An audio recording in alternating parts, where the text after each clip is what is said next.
வணக்கம், welcome to orange candy. நம்ம இன்றைக்கி பார்க்க போகிற ரெசிபி வந்து முட்டை மிளகு ஃப்ரை இல்லைன்னா முட்டை பெப்பர் ஃப்ரை. ஸோ வாங்க அது எப்படி செய்யுதுன்னு பார்க்கலாம். அதுக்கு தேவையான பொருள் என்னென்னு வாங்க பார்க்கலாம்.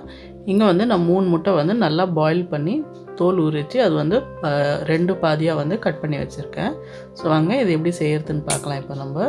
ஸோ ஃபஸ்ட்டு வந்து ஒரு கடாயில் வந்து நம்ம 2 டேபிள் ஸ்பூன் அளவுக்கு வந்து எண்ணெய் விட்டுக்கலாம். எண்ணெய் வந்து நல்லா சூடானதுக்கப்புறம் நம்ம இதில் வந்து 1/4 டீஸ்பூன் அளவுக்கு வந்து சீரகம் போட்டுக்கலாம். சீரகம் வந்து எண்ணெயில் வந்து நல்லா பொரியட்டும்.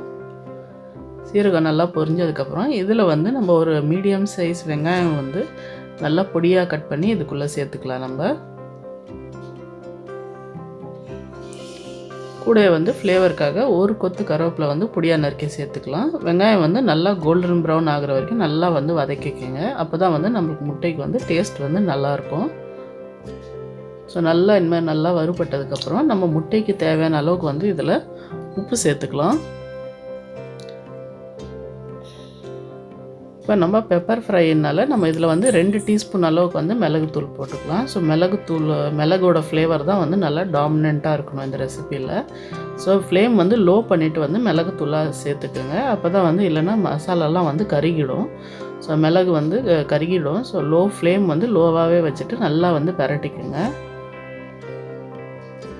நல்லா பரட்டினதுக்கப்புறம் நம்ம வந்து வேக வச்சு கட் பண்ணி வச்சுருக்க முட்டையை வந்து இதில் சேர்த்துக்கலாம். ஸோ இது வந்து நல்லா வந்து லோ ஃப்ளேம்லேயே வச்சுட்டு முட்டையை வந்து அதில் சேர்த்துக்கோங்க.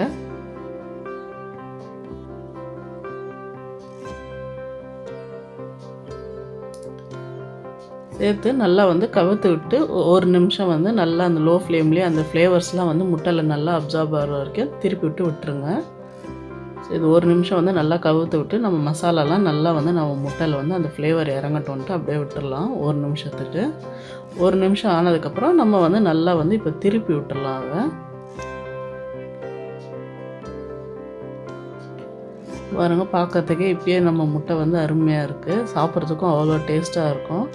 ஸோ ஒரு நிமிஷம் வந்து நல்லா கவுத்து போட்டு அது வந்து மசாலாவில் நல்லா கொஞ்சம் வெந்ததுக்கப்புறம் நம்ம இப்படி திருப்பி போட்டு ஒரு நிமிஷம் வந்து நல்லா வேக வச்சுக்கலாம். ஸோ அப்போ அந்த மிளகோட ஃப்ளேவர்லாம் நம்ம முட்டையில் கொஞ்சம் நல்லா இறங்கி இருக்கும்.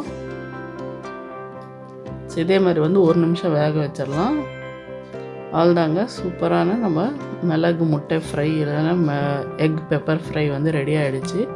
ரொம்ப ஒரு குயிக்காக செய்யக்கூடிய ரெசிபி இது. ஜஸ்ட் ஒரு 5 மினிட்ஸ்க்குள்ளே வந்து ரெடி ஆகிடும். முட்டை வந்து நம்ம வேக வச்சுருந்தோன்னா. ஸோ இது நல்ல ஒரு காம்பினேஷன். சாம்பார் சாதம் எந்த சாதத்து கூட வேணாலும் சாப்பிட்ணுன்னா கண்டிப்பாக ட்ரை பண்ணி பார்த்துட்டு எப்படி இருந்துச்சு வந்து கீழே கமெண்ட் செக்ஷனில் சொல்லுங்கள். அப்புறம் இந்த வீடியோ உங்களுக்கு பிடிச்சிருந்தா லைக் பண்ணுங்கள், ஷேர் பண்ணுங்கள். அப்புறம் மறக்காமல் எங்கள் சேனல் ஆரஞ்ச் கேண்டிக்கு